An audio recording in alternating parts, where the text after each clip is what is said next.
भारतीय रेलवे ने राम भक्तों को एक नई सौगात दी है जिसका नाम है रामायण एक्सप्रेस। यानी राम भक्त अब महज 17 दिनों में राम जन्मभूमि समेत कई धार्मिक स्थलों का दर्शन कर पाएंगे। 12 दिसंबर को शुरू हुई इस यात्रा में 132 लोग शामिल हैं जो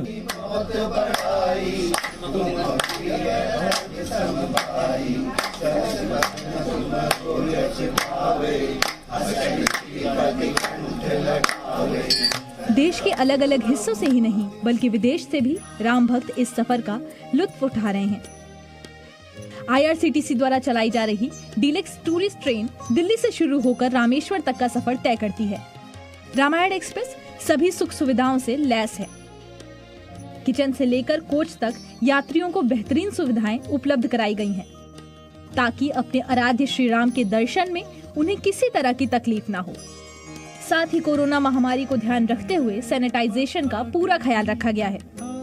लोगों ने इस अनोखे तोहफे के लिए प्रधानमंत्री मोदी का तहे दिल से धन्यवाद किया। अभी तो एक्साइटमेंट है, वहाँ जाके देखेंगे क्या है। अभी भारतीय रेलवे को इस तरह की सुविधा जो आपको दे रही है उसमें क्या कहेंगे आप उसको लेकर? दिस इज मोदी जी को सल्यूट। रेलवे के सौहार्द से और मोदी साहब की सोच से हमें ये सुखद अनुभूति हो रही है। प्रभु श्री राम के भक्तों के लिए राम जन्मभूमि के दर्शन करना किसी सपने से कम नहीं है, जिसे भारतीय रेलवे पूरा करा रही है। रामेश्वर इस ट्रेन यात्रा का अंतिम गंतव्य होगा, जिसके बाद ट्रेन अपनी यात्रा के 17वें दिन दिल्ली लौटेगी। भावना किशोर के साथ ब्यूरो रिपोर्ट, जी मीडिया। जब भी आप ट्रेन में सफर करते हैं तो आप सबसे ज्यादा लुत्फ तो खाने का ही उठाते हैं, और खाना अगर अच्छा ना मिले तो पूरा का पूरा सफर फीका पड़ जाता है। लेकिन रामायण एक्सप्रेस में इस बात का खास ध्यान रखा गया है। 17 दिनों की यात्रा के दौरान सभी यात्रियों को सात्विक खाना परोसा जाएगा। देखिए जी मीडिया संवाददाता भावना किशोर की ये रिपोर्ट। रामायण एक्सप्रेस के अंदर हमारी मौजूदगी है और इस ट्रेन में खासियत ये है कि यात्रियों को परोसे जाने वाला जो भोजन होगा वो सात्विक होगा, यानी शुद्ध शाकाहारी। इस पर ज्यादा बातचीत करने के लिए हमारे साथ ज्वाइंट जनरल मैनेजर IRCTC के अक्षत सिंह जी हैं। हम देख रहे हैं कि ये सर्टिफाइड है सात्विक। ये भोजन आखिर किस तरह से परोसा जाएगा, क्या क्वालिटी होगी? देखिए, ये जो ट्रेन में खाना सर्व किया जाएगा रामायण एक्सप्रेस में, वो खाना शुद्ध शाकाहारी होगा, बहुत ही हाइजीन तरीके से बनाया जाएगा। तो इस पूरी जो खाना बनाने की प्रक्रिया है वो शाकाहारी होगा, और किस तरह से हाइजीनिक होगा उसको एक एजेंसी से सर्टिफाई कराया गया है। इसलिए इसको हम बोल रहे हैं कि ये सात्विक सर्टिफाई किचन है और सात्विक सर्टिफाइड ट्रेन है। सात्विक सर्टिफाइड किचन है। हम अंदर चलना चाहेंगे और तस्वीरें हम दिखाना चाहेंगे कि आखिर इसकी खासियत क्या है। तो आप किचन के अंदर की तस्वीरें देखिए कि साफ सफाई कितनी ज्यादा है। जिस तरह से बातचीत कही जा रही थी कि सात्विक भोजन, साफ सफाई, इन सारी चीजों का ध्यान रखा जाएगा। हम देख सकते हैं कि भोजन बनने की प्रक्रिया जो है वो चल रही है। अब जरा बताइए कि क्या क्या चीजों से ये लबरेज है, क्या क्या चीजें, ये सुविधाएं दी गई? देखिए, इस गाड़ी में ये जो किचन है वो स्पेशली डिजाइन किया गया है। इसमें सारी मॉडर्न मशीनें लगी हुई हैं। ये देखिए, यहाँ पे LPG फ्लेम का यूज नहीं होता, इलेक्ट्रिक हीटर्स लगे हुए हैं जिसपे खाना बनता है।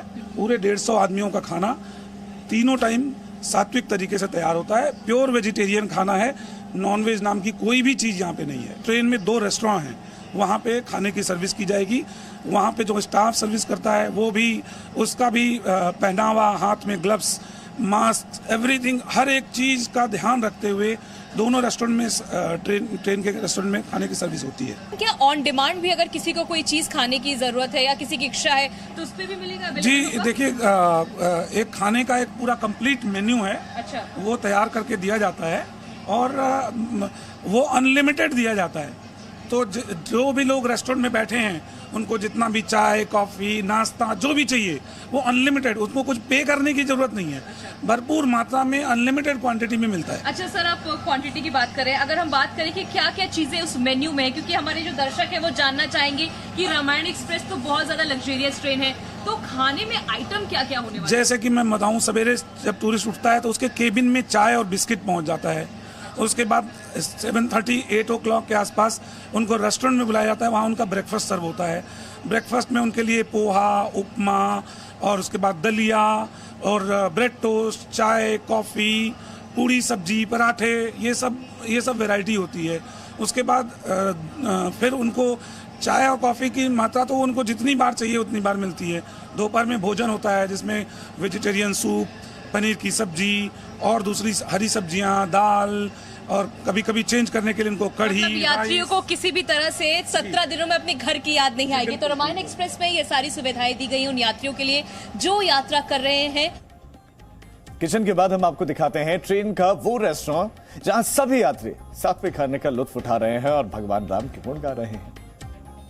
रामायण एक्सप्रेस के सबसे मुख्य एरिया में इस वक्त हम मौजूद हैं, जो है रेस्टोरेंट। अब मैं तस्वीरें आपको सबसे पहले दिखाना चाहूंगी कि ये रेस्टोरेंट क्या है।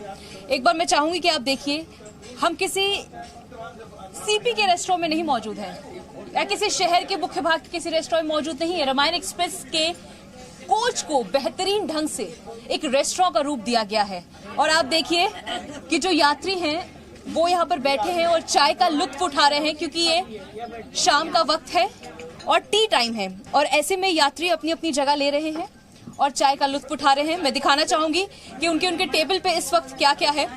देख सकते हैं कि चाय, नाश्ते में सैंडविचेस, और सभी के चेहरे की ये खुशी बता रही है कि वो काफी एक्साइटेड हैं। कितने वक्त से इंतजार था आपको?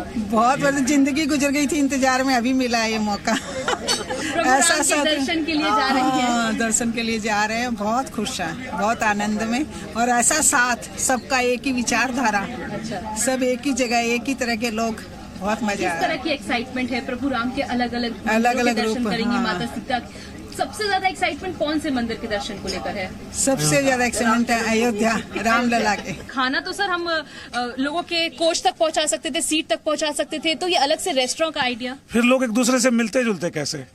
और इस रेस्टोरेंट में जब एक साथ सब लोग बैठेंगे, खुली हुई खिड़कियां हैं, ये ट्रेन में बैठ के, ट्रेन में खाना खाते हुए, ट्रेन में चाय कॉफी पीते हुए देश को देखना इन खिड़कियों से और एक दूसरे से बातचीत करना, एक दूसरे को समझना, यही तो कॉन्सेप्ट है। इसी कॉन्सेप्ट के लिए तो ये ट्रेन चलाई गई है। क्या तैयारी है? तैयारी तो मानसिक तौर पे तो मंदिर देखने की है पहली तैयारी, और बाकी तो एज यूजुअल हम एज ए ट्रैवलर चले हुए हैं। क्या पहली बार ऐसा है कि ट्रेन से धार्मिक यात्रा आप कर रही हैं, वो भी इतने लंबे वक्त तक? हाँ, लंबी यात्रा तो ये पहला टाइम है।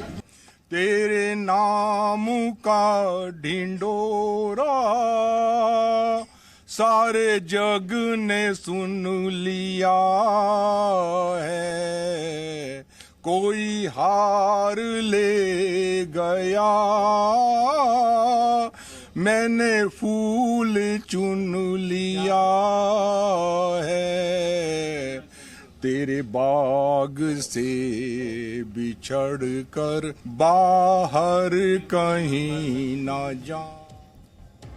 तो श्रद्धालु खुश हैं। Presenting B News app, available on Google Play and App Store. Download it now.